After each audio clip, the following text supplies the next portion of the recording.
Thank you for the invitation. Good evening, everyone, and thank you for being here today with us.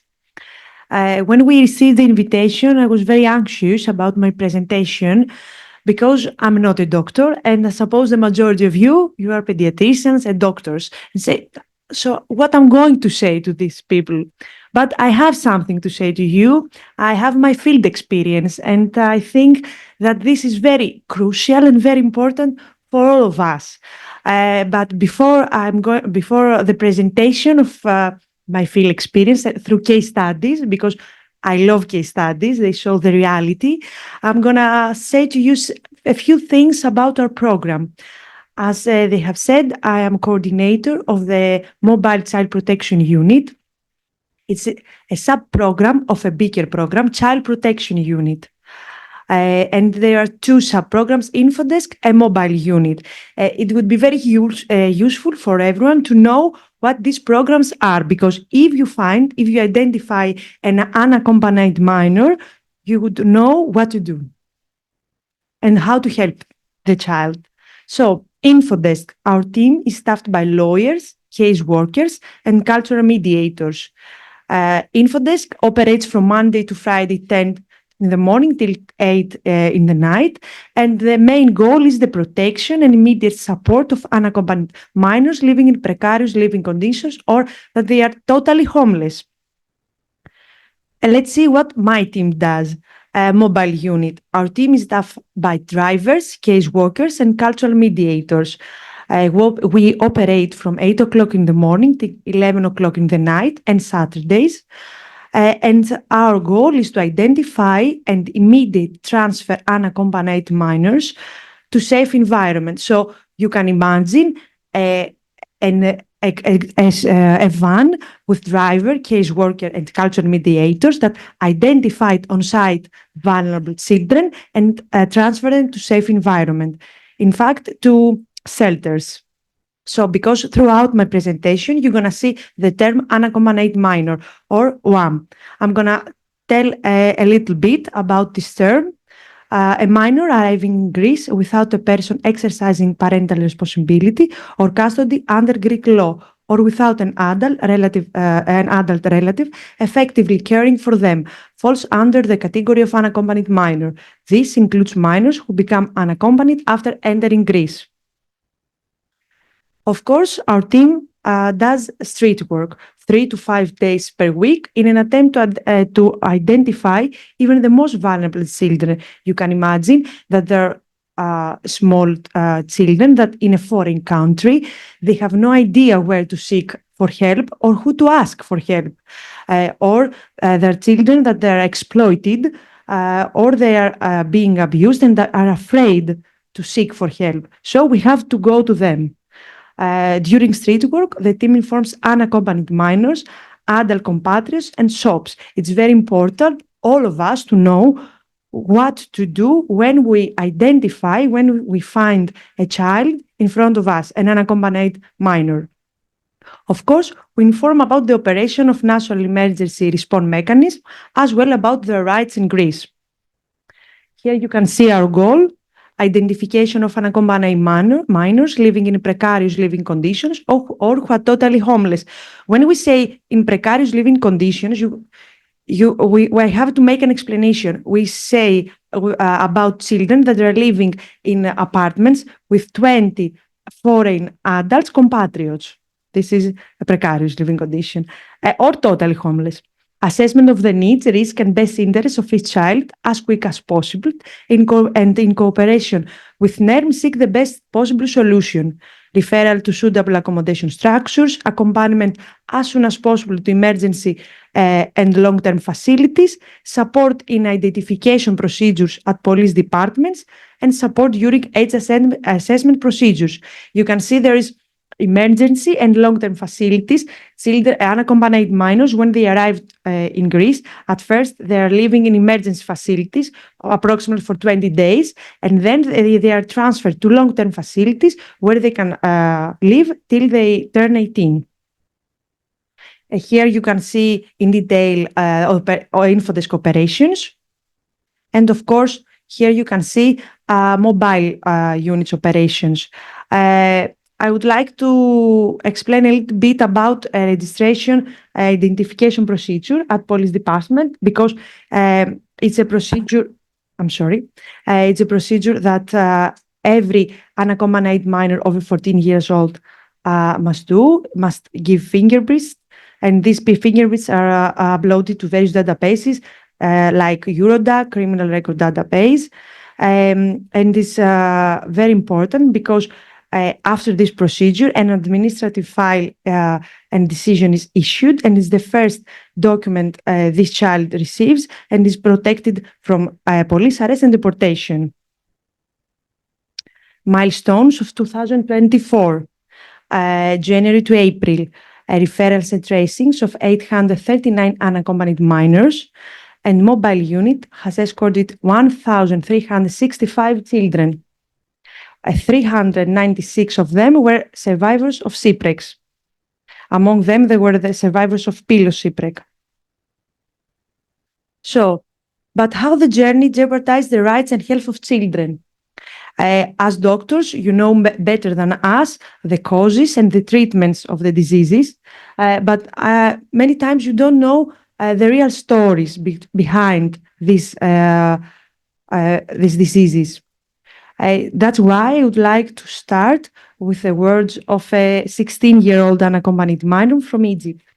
I was in Libya for 6 months. You can't imagine how hard it was and how exhausted I became. In the house, there were 100 people, and they keep telling us that we would continue our journey. Some people after 3 months got very tired and tried to escape by breaking the window. I followed them. We escaped, but they caught us and beat us severely. I was beaten a lot, mostly kicked in the ribs. They told me that I eventually lost consciousness, and they tried to revive me at first by throwing a bucket of water on my head and then cutting an onion and placing it under my nose. Neither worked, and they left me to sleep. They said I was trembling in my sleep. When I woke up, I felt very tired.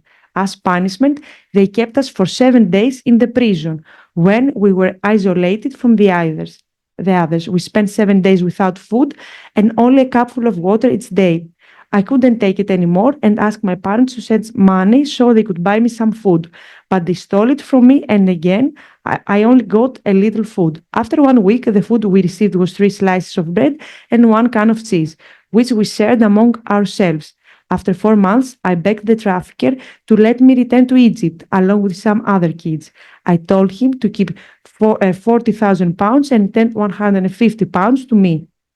He said he would dump us in the mountains, and indeed, we stayed there for 6 days. It was freezing, and we had to throw our clothes into the fire to keep warm. After 5 months, they took us to a large warehouse where there were many of us. To fit in, we had to sit with our legs pulled in, and if someone wanted to sleep, they had to lie down on the shoulder of the person next to them. One day, the police stormed in, and we started running without knowing which direction to go. The warehouse was in Tobruk. This is an everyday story that we hear from the children from Egypt, that they are coming the last months The majority of the children of unaccompanied minors that are coming the last months are from Egypt, and they face these kind of conditions. So, physical risk, exhaustion and malnutrition, a case study. A 17-year-old homeless unaccompanied minor from Afghanistan was eating bitter oranges and leftovers from garbage in order to survive from many months. In 2016 and 2017, when we didn't have a national child protection system for unaccompanied minors, the children were left alone in the streets for many months without shelter and without food to eat. So many times we have heard these kind of stories. Exposure to extreme weather. It's logical that the children are obliged to walk under the hot sun for many hours or in the snow without the proper clothing. Of course, we have violence and accidents, shipwrecks. All over the news, there are shipwrecks, instead of shipwrecks and pushbacks, violence in the borders of the countries. But I would tell you about something else, about accidents that sometimes you cannot even imagine about. A 17-year-old unaccompanied minor from Egypt suffered severe burns all over his body due to a gasoline leak from the boat during the journey. The minor did not realize that the liquid in the boat was gasoline, and combined with the many hours under the sun, his body was burned. Health risks from lack of medical care, infectious diseases.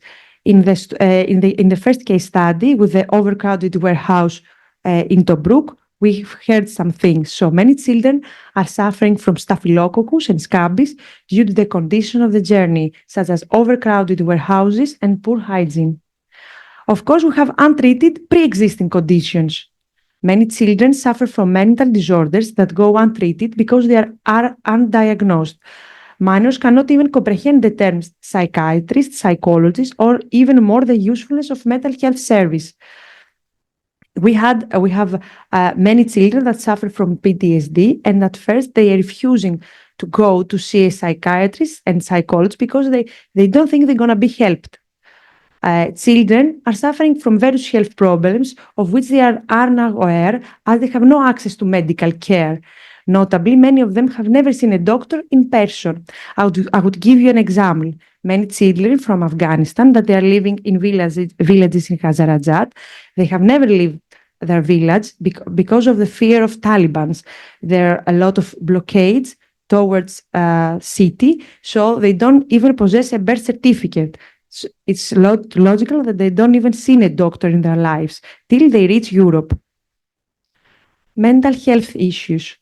I would say, of course, separation from family, fear and uncertainty. But I would speak a little bit more about trauma from violence and exploitation. Again, with a case study.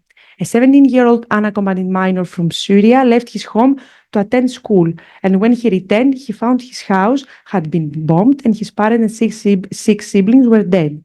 The child fled his country and has since suffered from terrible nightmares and general psychological distress. He's one of the cases that at first he denied to see a doctor, to see a psychiatrist. And unfortunately, I'm going to end my presentation with the most terrible cases that must be end now, that we don't want to hear about them, but they exist. Sexual abuse, sexual exploitation, and labor exploitation. Case study. Sexual abuse. A 17-year-old unaccompanied man from Afghanistan was raped and got pregnant from the trafficker, as when they arrived to Turkey, she has not enough money for herself and her little brother to reach Greece.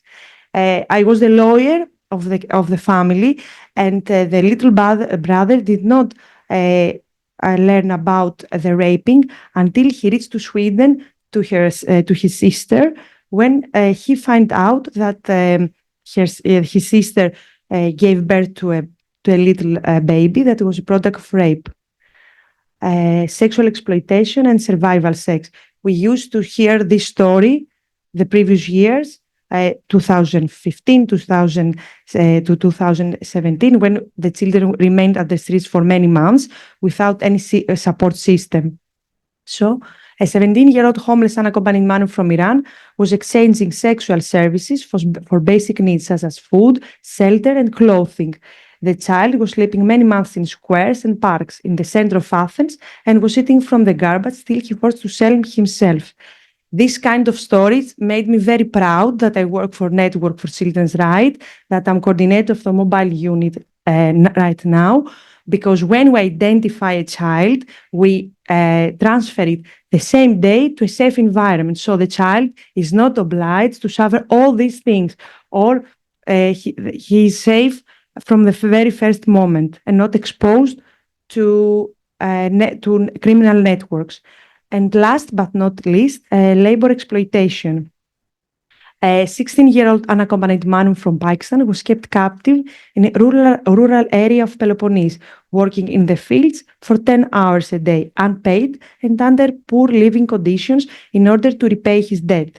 The child slept in a tent with 20 other adults, had no bed and lacked access to hygiene facilities. He ate bread with some cheese, and every time he attempted to flee, he was beaten severely. Unfortunately, labor exploitation, human trafficking is a timely issue. And indeed, a few days ago, Ministry of Asylum made an announcement about the rescue of 12 people, survivors of human trafficking. 9 of them were children, and the police investigation started after information given from Network of Children's Rights and especially Infodesk. Two of the children was reported missing for many months. Now the children are safe and in shelters. I'm very proud that I'm part of this job. Thank you for your time, and I'm at your disposal for any further question. Thank you.